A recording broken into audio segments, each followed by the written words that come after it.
Title: RUMSPRINGA LOVE. A fish-out-of-water romance with a cultural clash twist. Act 1, The Wild Night. Jeremiah Yoder, a sheltered Amish boy from Smicksburg, Pennsylvania, embarks on his rumspringa at a time when Amish youth experience the outside world before deciding whether to commit to their faith.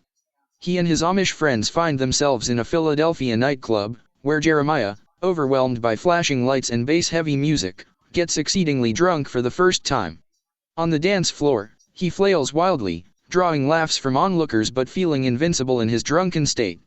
Across the room, he spots Aaliyah Thompson, a confident, stylish young black woman who grew up in a tough neighborhood but carries herself with grace and attitude.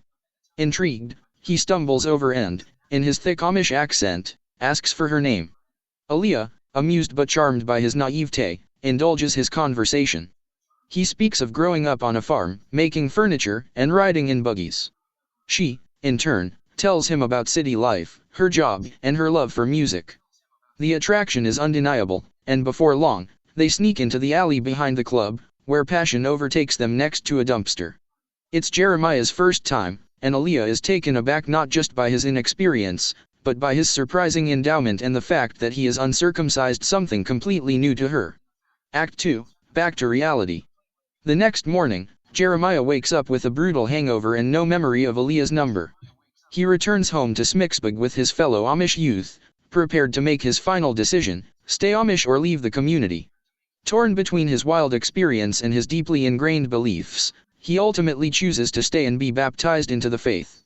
Months later, Aaliyah discovers she's pregnant. Shocked but determined, she recalls what Jeremiah had told her about his small town. She takes a road trip to Smicksburg in her newly paid-off 2023 Chrysler Pacifica Limited, standing out like a sore thumb among the horse-drawn buggies. When she arrives at the country cupboard, a small Amish-run general store, she inquires about Jeremiah. The locals are stunned to see a black woman in their town, but after some hesitation, they direct her to the Yoder farm. Act 3, Culture Shock. Jeremiah is shocked to see Aaliyah on his doorstep. She pulls him aside and drops the bomb: "Jeremiah, you about to be a daddy." His world spins. He knows his community forbids Amish marrying outsiders, but his faith also teaches that every life is sacred. Breaking the news to his parents is tense. His father, stern but fair, insists that Jeremiah marry Aaliyah to make things right in the eyes of the Lord.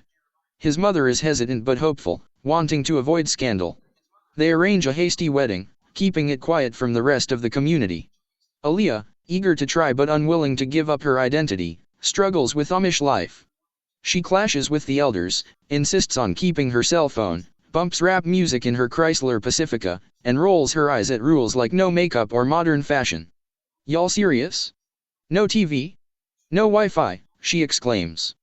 The Amish women are scandalized by her language and mannerisms, yet some secretly admire her independence. Jeremiah, caught between his love for Aaliyah and his faith, urges her to adjust. She tries learning to bake bread, milk cows, and wear a bonnet, but she refuses to part with modern luxuries, particularly her music and car. The community works hard to accept her, but comedic cultural clashes ensue. Aaliyah accidentally blurts out "that's cap" during church. She wears nail extensions and confuses the Amish women when she tries to explain what acrylic nails are. She teaches some of the Amish kids how to work, leading to an awkward intervention. Act 4, A family emerges. Months later, Aaliyah gives birth to a baby boy, Malachi, and the family tells the community he was premature to cover up the scandal of their rushed marriage. Slowly, she earns the respect of some Amish members by her fierce devotion to her child and willingness to compromise, though she still refuses to part with her car or cell phone. But life in Smicksburg remains an uphill battle. Aaliyah's biggest test comes when little Malachi reaches school age. One day, he gets in trouble for talking back to the teacher, who reprimands him in traditional fashion.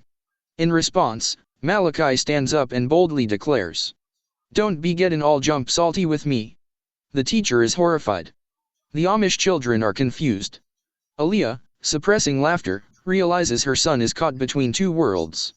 Epilogue: A new path. Though she will never be fully Amish, Aaliyah carves her own place in Smicksburg. The community, though slow to change, gradually embraces her. Jeremiah, now a father and husband, learns to loosen up while still holding onto his faith. They are an odd couple, but their love and their son bridges the divide. As the camera pans out, we see Aaliyah driving her Chrysler Pacifica past buggies on a dirt road, blasting R&B music with Malachi in the back seat, while Jeremiah rides beside them on horseback, waving at his wife with a smile. The end. Would you want this as a comedy, drama, or more of a serious romance film?